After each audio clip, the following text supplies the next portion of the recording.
అతిపెద్ద గిరిజన ఉత్సవం తెలంగాణలోనే జరుగుతుందని మీకు తెలుసా? అదే మేడారంలో జరిగే సమ్మక్క సారక్క జాతర. వరంగల్ జిల్లా తాడ్వాయి మండలంలో ఉన్న ఈ మేడారం ఓ దట్టమైన అడవి ప్రాంతం. ఇక్కడ జరిగే సమ్మక్క సారక్క జాతరకు దాదాపు 700 ఏళ్ల చరిత్ర ఉంది. ఇంతకీ సమ్మక్క ఎవరో, ఈ జాతర ఎలా మొదలైందో మీరే చూడండి.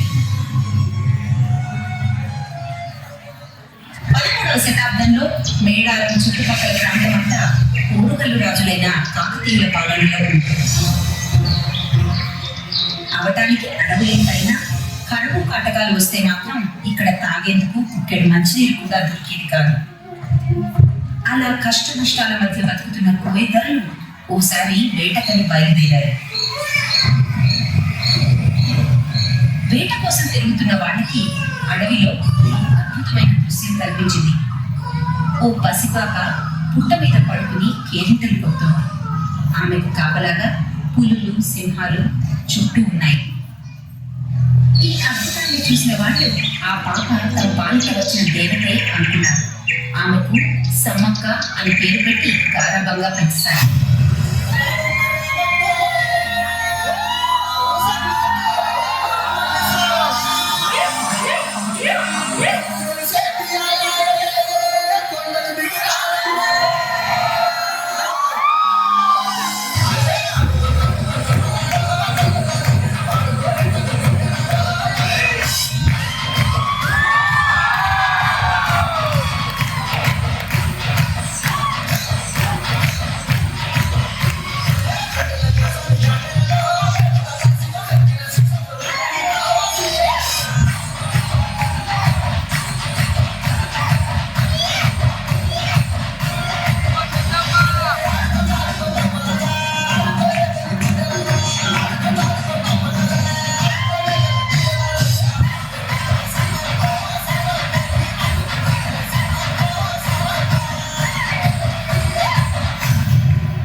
వచ్చిన సమ్మక్కని మేడారం ప్రాంతాన్ని ఏలే పగిదెడ్డ రాజుకి ఇచ్చి ఘనంగా పెళ్లి చేశారు. కొంతకాలానికి వారికి జంపన్న, సారక్క, నాగులమ్మ అనే 3 పిల్లలు ఉంటారు.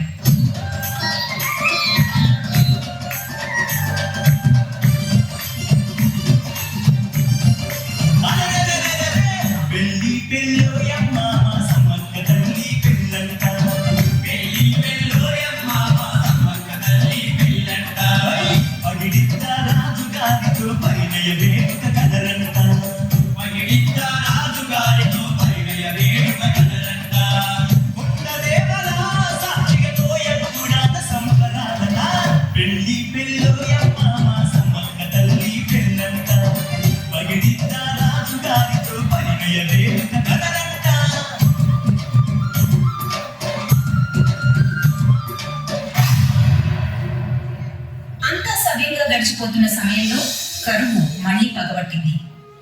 మరో పక్క ఏటా చెల్లించే కప్పం కట్టమని ఓరుగల్లు రాజైన ప్రతాపరుద్రుడు కబురు పంపాడు.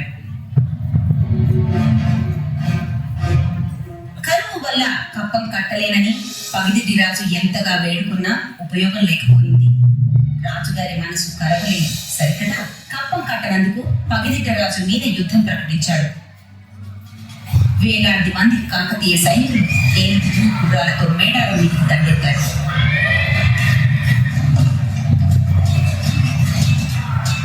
సంపంగివాగు అనే చోట భీకరమైన యుద్ధం మొదలైంది.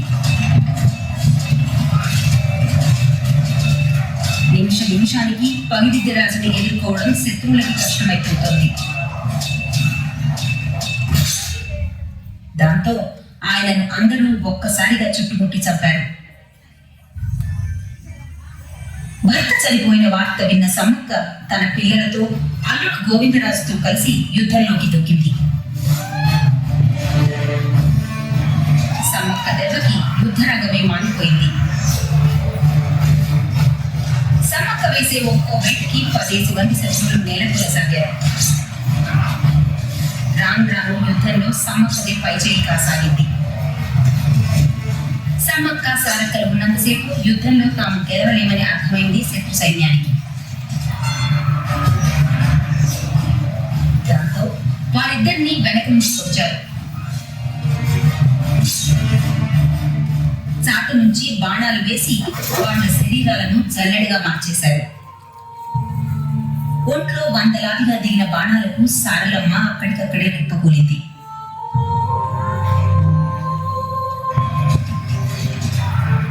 మరోపక్క సమ్మక్క కొడుకైన జంపన్న సంపంగి వాకులో చివరి శ్వాస విడిచాడు. అప్పటి నుంచి అది జంపన్న వాకుగా పిలువబడుతుంది.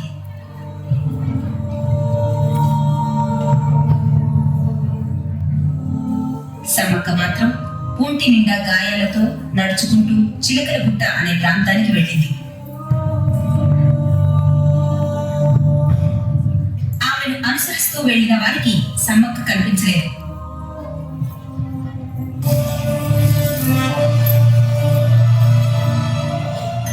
బదులుగా ఒక చెట్టు కింద కుంకుమ భరిణి కనిపించింది.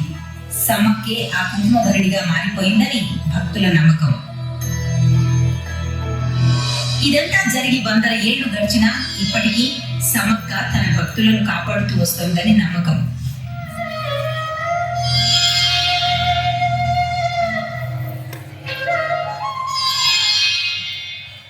అందుకే సమ్మక్క సారక్క పేరిట ప్రతి 2 ఏళ్లకి ఓసారి మాఘమాసంలో గొప్ప జాతర జరుపుకుంటారు. ఆ సమయంలో కుంకుమ భరిణ రూపంలో ఉన్న సమ్మక్కని చిలకలగుట్ట నుంచి మేడారానికి తీసుకొస్తారు. సమ్మక్క భరిణ ఉంచిన గద్దె పక్కనే ఆమె కుమార్తె సారలమ్మ కూడా మరో గద్దెను ఏర్పాటు చేశారు.